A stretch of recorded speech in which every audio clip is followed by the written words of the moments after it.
नेता जी पावरफुल नेता जी जानी नेता को जना अच्छी केवल खाइबा कथा किंतु जनसाधारण को जना अच्छी भी खाइबा कथा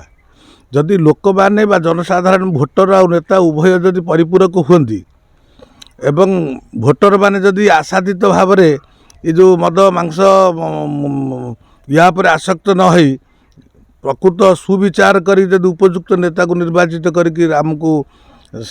शासन अधिकार पाई पठा जाता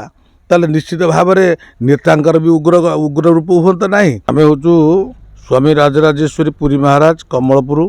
पंचगछिया मठ मार्कंडपुर पंचायत। वर्तमान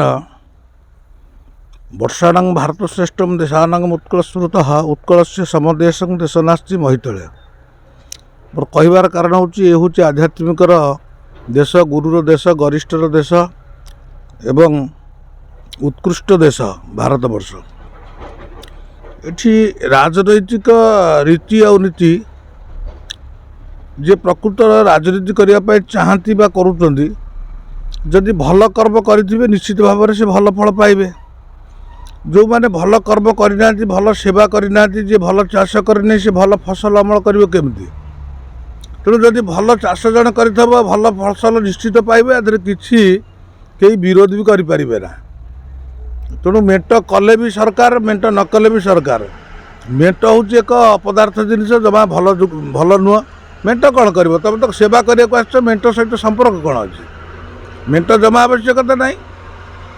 बरं सबुठारु श्रेष्ठकर हूँ जदि प्रकृत तुम किसी प्रचेषा कर मंगल करने हित कामना करने तुम सब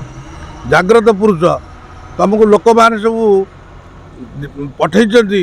विधानसभा को तेणु बा राज्यसभा को बा आसेम्बली की तेणु तुम मैंने प्रकृत कर्म कर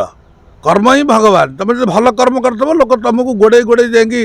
भोट देवे और तुम जितब गठबंधन कौन अमुक कौन तुम चेहरा जिते बड़े गोपबंधु थे जिते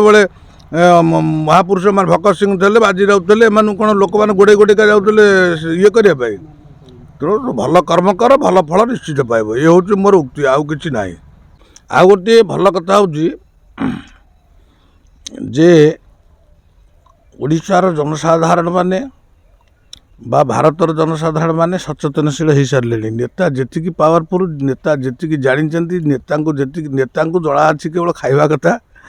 किंतु जनसाधारण को जना अच्छी भी खाइबा कथा जदि लोक मैंने जनसाधारण भोटर आ नेता उभय जदि परिपूरक हुंती एवं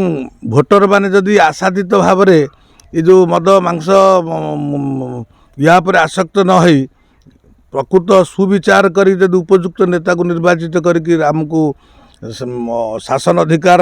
पाई पठा जाता ताले निश्चित भाव में नेतांकर भी उग्र रूप हुंता ना आउ संसार में मंगल हुंता। ये हूँ प्रकृत भविष्य तथ्य।